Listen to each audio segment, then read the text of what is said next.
Hi, you. It's me, Nicole Phoenix Star, and this is an Excel podcast. Well, this week is my birthday week. I am at the tail end of a 3-week house sit in Melbourne, out near the Dandenong Ranges, which has been beautiful. It's started off with glorious, warm late autumn weather, and then turned cool and fresh, and that has been really fun being in cooler weather again. I am heading into the city to stay in a hotel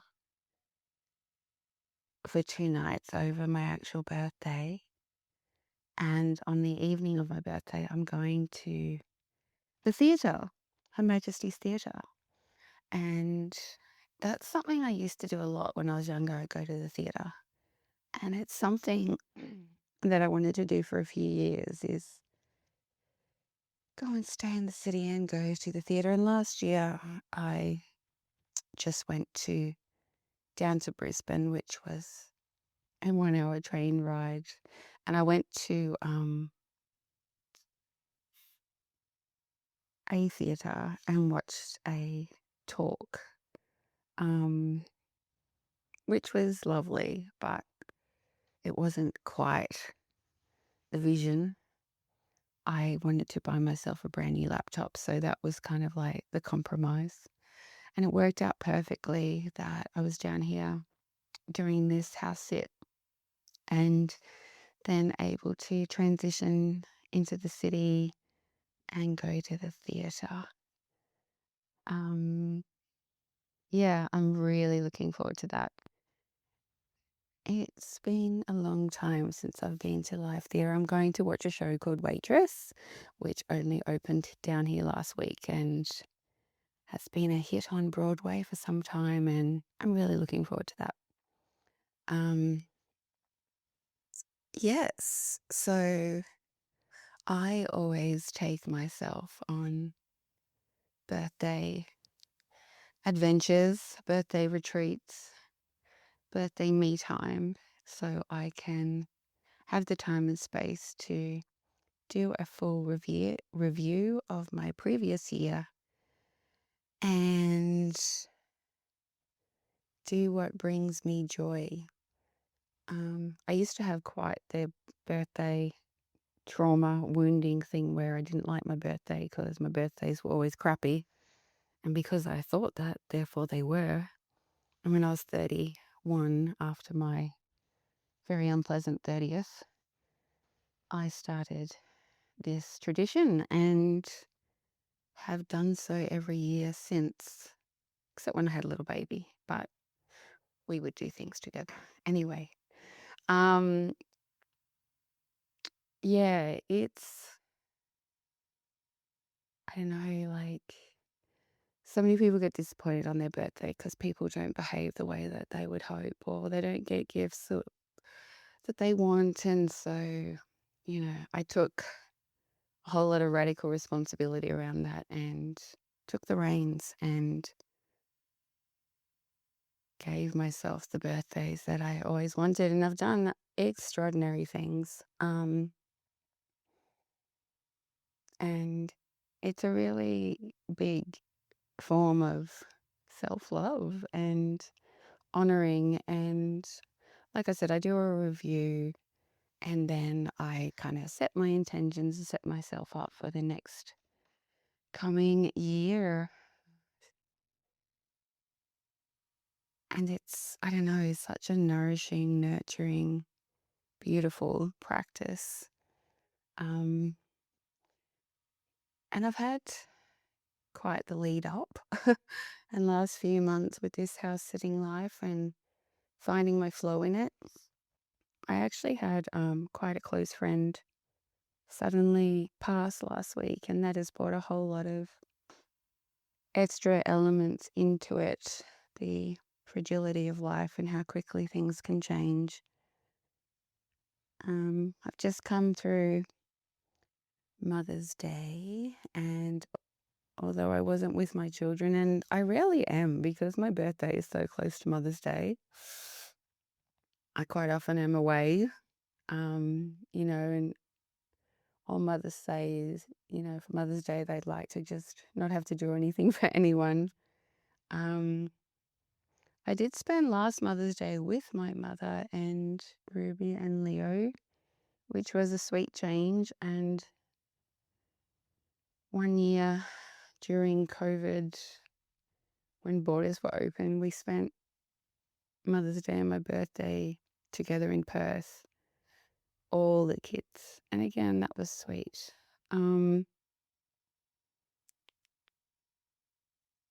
I got 3 beautiful love letters from my children this year, and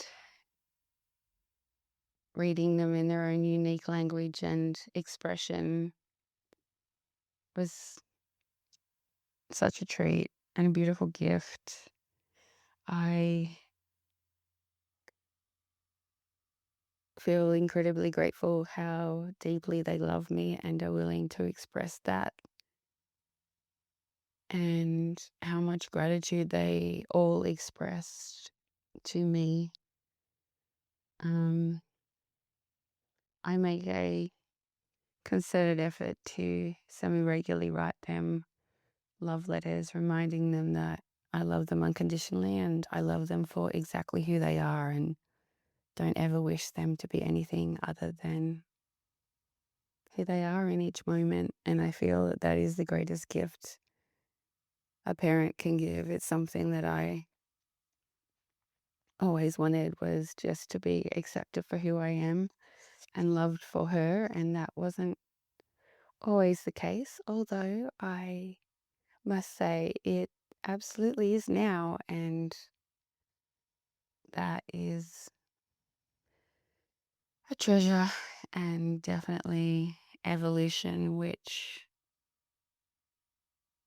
is all our experience. So that is a super blessing. Um, so once I get through this little birthday retreat, I will be flying back to the Sunshine Coast for a weekend with Leo, and we are both looking forward to that. And then next week, I am flying back to Bali. um, yeah, I'm not doing a house sitting gig. I'm actually returning to the villa I lived in and still have a contract on in Ubud. I'm going there to do a bit of a refresh and mini renovation so that I can sublease it again after my previous contract finished up. So yeah, 3 weeks in Bali again. So going from the very fresh and cool air of Melbourne and into the warm embrace of Bali, and then heading back to the Sunshine Coast again for quite a few weeks of house sitting.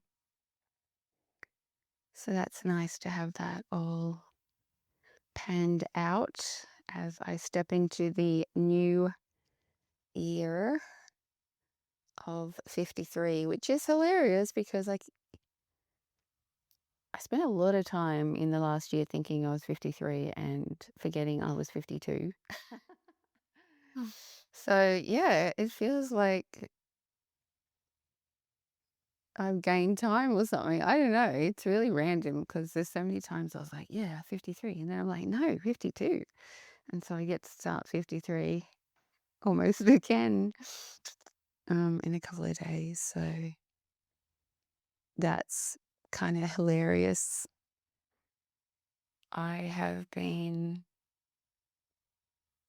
diving deeper into those intentions and commitments I made during my 21-day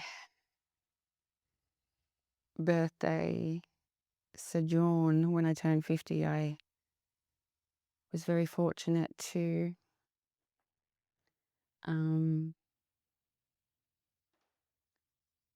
create space for me to go and do that and step into my 50s very intentionally and into a decade of very much in awareness. 50 to 60 is a different beast to 60 to 70 or 70 to 80. Like, it really became very evident to me that I really wanted to make the most of these years and for them to feel enriched and to not wish any of it away or feel like I wasted any time. And that doesn't mean more doing, it simply means more presence and really living in the moment fully in as much stillness or movement that occurs. And with my friend passing, there's like a real preciousness that has been woven in over the last few days, last week. It's been a week. And yeah, that feels a vital piece to bring in at this time. So yeah, happy birthday to me. I also I'm loving the astrological lineups that have been happening, like the Scorpio full moon that happened early on in the month. Really, I took myself through a big ceremony and in preparation for my birthday, and it was amazing. And the full moon that's coming a few days after my birthday, and yeah, no, the new moon rather, sorry. um and then the next full moon at the very end of the month being a double full moon month. And yeah, there's lots of really interesting astrological alignments going on right now, and that's very cool. Yeah, so just a quick little happy birthday to me pop in. I am so grateful for everyone here and everyone that listens. Thank you, hand on heart. And just a reminder, my website is www.nickstar.com. Much love and thank you.